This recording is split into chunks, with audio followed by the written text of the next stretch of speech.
Salut à tous, c'est Mignon, j'espère que tout se bien. Aujourd'hui, tout simplement, on se retrouve tout simplement pour l'avant-match opposant le Mali au Burkina Faso. Comme vous savez, c'est une grosse rencontre qui nous attend. Tout simplement, après la masterclass qu'on a vu opposant le Sénégal à la Côte d'Ivoire, il y a beaucoup de grandes équipes malheureusement qui se sont fait éliminer dans cette Coupe d'Afrique. C'est vraiment l'une des plus grosses Coupes d'Afrique de la décennie, voire de l'histoire, avec toutes les surprises qui nous attendent. Les remontadas, les surprises, les scénarios fous qui arrivent. Franchement, c'est vraiment une grosse masterclass. Et dans ce match-là, c'est encore une fois une grosse confrontation qui nous attend, opposant le Mali au Burkina Faso. D'un côté, le Mali qui a fini premier de sa poule après quelques difficultés avec quelques matchs nuls et une victoire notamment face à l'Afrique du Sud qui les a qualifiés pour la suite de la compétition. Et derrière, on a le Burkina Faso qui a fini deuxième de son groupe, justement derrière une Angola qui a été vraiment excellente, assez compliquée pour le Burkina Faso, avec une défaite, un match nul et notamment leur victoire face à la Mauritanie. Mais franchement, c'est une grosse rencontre qui nous attend, très gros match. Bien sûr, un seul gagnant se qualifiera pour les quarts de finale. Je pense que ces deux grosses équipes franchement sont très serrées niveau footballistiquement, avec vraiment des joueurs de qualité, vraiment de grands joueurs. Donc franchement, il n'y a pas de news particulière à donner. Heureusement, il n'y a aucun blessé des deux côtés, même si on sait que le Mali, depuis le début de la compétition, sont amputés de leur buteur, avec Ibrahim Koné qui peut être intéressant,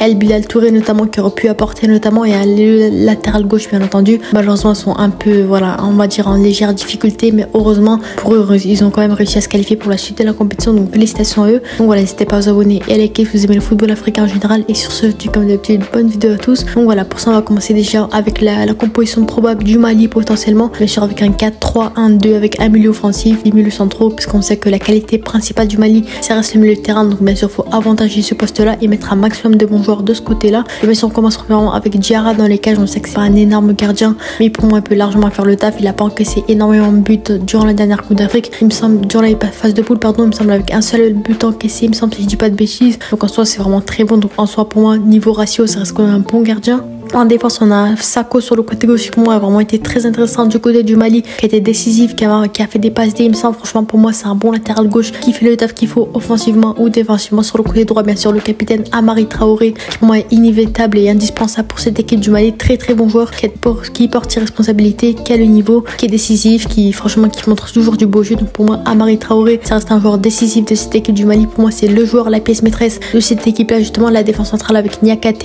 et Kouyaté, ça reste pas des grands défenseurs centraux, mais pour moi ça fait le taf. On va dire un seul but encaissé depuis le début de la compétition. Donc pour moi, ça devrait faire le taf pour la suite de la compétition. Au milieu de terrain, bien sûr, leur point fort avec Amadou Aïdara sur le côté gauche, qui peut être très intéressant. Pour moi, c'est un bon milieu central qui fait le taf aussi. C'est un bon milieu de terrain. Sama Sekou, pour moi, qui peut être milieu central, histoire d'accompagner ce poste-là en tant que numéro 6, qui peut accompagner les défenseurs centraux et empêcher d'encaisser un maximum de buts. Pour moi, Sama Sekou, ça reste un bon joueur en tant que numéro 6 qui pourrait beaucoup apporter. Et bien sûr, Yves Bissouma sur le côté droit, qui moi m'a un peu déçu en ce début de compétition, n'a pas été impressionnant par rapport à ce qu'on aurait pu voir avec Tottenham Extra. Pour moi, Yves Bissouma peut beaucoup plus montrer par rapport à ce qu'il a montré avec l'équipe du Mali. Pour moi, ça peut être un bon milieu de terrain qui peut apporter encore plus. Donc voilà, pour moi, Yves Bissouma, ça reste un bon milieu de terrain qui peut apporter encore plus, qui peut être complété avec Sama Sekou et Aïdara, qui peut être vraiment un énorme trio au milieu de terrain. Et bien sûr, un milieu offensif, Kamori Doumbia, qui pour moi est vraiment très excellent, enfin vraiment un très bon début de CAN, très bon joueur, qui il me semble joue avec Brest, il me semble, si je dis pas de bêtises. Pour moi, ça reste un bon joueur qui peut beaucoup apporter offensivement, qui fait des passes D, qui vraiment offre des pièces maîtresses. Donc moi, Kamori Doumbia, ça peut être un joueur très intéressant. Et bien sûr, en pointe, Sinayoko, le fameux buteur de cette équipe du Mali, celui qui a marqué tous les buts de l'équipe du Mali, qui a vraiment été décisif, qui a apporté beaucoup de choses, qui a su remplacer le rôle de Ibrahim Koné justement et de El Bilal Touré. Pour moi, Sinayoko reste une grande surprise de cette équipe du Mali. Franchement, il a beaucoup apporté, ça reste un bon joueur. Et bien sûr, Koïta sur le côté gauche, le fameux jeune joueur de Salzbourg, il me semble, si je dis pas de bêtises. Pour moi, Koïta, malheureusement, il n'a pas été à la hauteur en ce début de compétition, mais pour moi, il peut beaucoup apporter, être accompagné de Sinayoko avec cet excellent duo qui peut beaucoup apporter en pointe. Et franchement, pour moi, c'est très offensif, peut vraiment être excellent. Et du côté du Burkina Faso, bien sûr, une composition un peu moins attirante, on va dire, sur le papier, mais collectivement, ça reste une grosse équipe qui veut beaucoup apporter. On a vu durant les dernières compétitions que voilà, ils ont su aller très loin en Coupe d'Afrique, malgré le fait qu'ils n'aient pas de grandes stars ou quoi dans leur équipe, mis à part Bertrand Traoré, bien entendu, avec Kofi dans les cages. Pour moi, ça reste pas un grand gardien parce qu'il y a beaucoup de buts encaissés depuis le début de la compétition. 4 buts encaissés seulement en phase de poule, donc c'est assez compliqué. On voit que la défense, elle est pas très solide non plus. Peut-être le gardien potentiellement.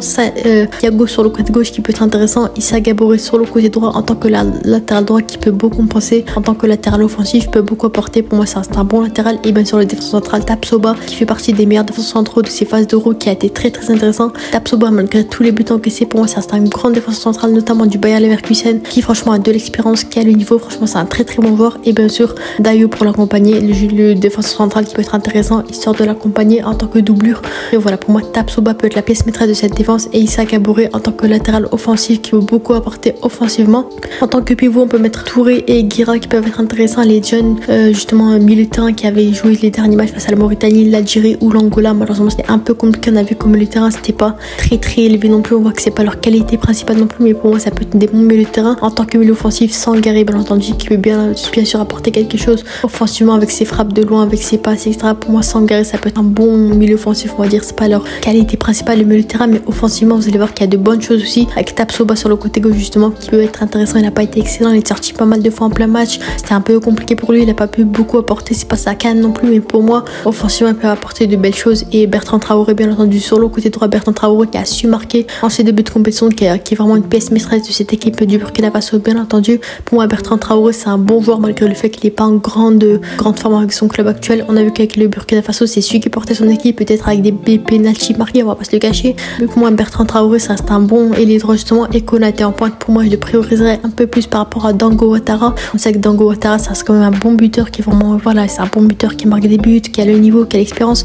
Mais pour moi, Konaté, franchement, c'est celui qui a su délivrer cette équipe du Burkina Faso face à l'Algérie, justement, en marquant un but juste avant la mi-temps. Donc pour moi, Konaté peut être très intéressant. Franchement, c'est un bon buteur qui peut marquer des buts, qui a le sens du but, c'est un renard des surfaces. Donc pour moi, si Bertrand Traoré et Tapsoba le servent bien, pour moi, il pourra marquer des buts et faire la différence. Et voilà, pour moi, si franchement, il y a des joueurs clés à suivre du côté du Mali, personnellement, je pense que les joueurs clés seront Amari Traoré et Sinayoko. On sait que Sinayoko, c'est un buteur, que s'il a les bons ballons, il peut marquer les buts qu'il faut. Donc pour moi, ces deux joueurs, c'est ceux qui feront la différence face au Burkina Faso. Et du côté du Burkina Faso, pour moi, ceux qui feront vraiment la différence, c'est bien sûr Tapsoba et Bertrand Traoré, c'est possible, et bien sûr Konaté, c'est possible. Pour moi, si Dango Ouattara n'est pas titularisé, Konaté devra faire la différence sans aucun débat. Pour moi, ça reste un bon buteur globalement, et Bertrand Traoré, pour moi, devra assurer son rôle de star entre guillemets, parce qu'on sait que le Burkina Faso, c'est pas une équipe qui a énormément de stars, mais c'est une équipe qui a un beau collectif, qui a vraiment du beau jeu et qui peut beaucoup nous surprendre dans ces compétitions. On a vu durant la dernière Coupe d'Afrique, il me semble qu'ils avaient atteint les quarts, voire les demi-finales. On sait que franchement, le Burkina Faso, c'est une équipe qui est habituée à aller loin en Coupe d'Afrique. Pour moi, Bertrand Traoré devra prendre cette responsabilité, histoire d'être décisif offensivement, et Tapsoba, bien sûr, qui devra assurer en tant que défenseur, histoire de conserver justement des Koita et Sinayoko qui pourraient être très dangereux. Mais pour moi, cette confrontation sera vraiment très serrée, comme on a pu voir entre le Sénégal et la Côte d'Ivoire. Franchement, ça a vraiment été très serré au point d'atteindre les tirs au but. Donc voilà, pour moi, cette rencontre pourrait même atteindre ce niveau-là aussi. Et pour moi, franchement, ça reste une rencontre très serrée avec des buteurs qui, franchement, sont vraiment déterminés, avec des ailiers qui sont très intéressants du côté du Mali. On a notamment un Néné d'Orgelès qui peut être très intéressant aussi, qui peut vraiment faire mal sur ce côté droit-là. Donc voilà, pour moi, ces deux équipes ont des joueurs expérimentés, ont leurs joueurs, ont leurs pièces maîtresses, ont leurs pièces clés. Donc voilà, pour moi, franchement, ces deux équipes mériteraient bien sûr d'aller le plus loin possible dans cette Coupe d'Afrique. C'est des équipes qui ressemblent beaucoup, qui ont un style de jeu assez similaire, qui franchement ont des joueurs expérimentés assez similairement. Et personnellement, je dois établir mon pronostic. Je pense que le Mali pourrait potentiellement gagner ce match-là, mais je pense que ce sera vraiment très serré. Je pense que le Mali pourra gagner ce match-là 2-1, voire 1-0. Pour moi, ça va être compliqué. On sait que offensivement, malheureusement, le Burkina Faso est un peu diminué, un peu, voilà, on va dire, c'est un peu compliqué pour eux. Ils sont pas avantagés par rapport au Mali, qui a vraiment une très grosse attaque avec Amadou Doumbia,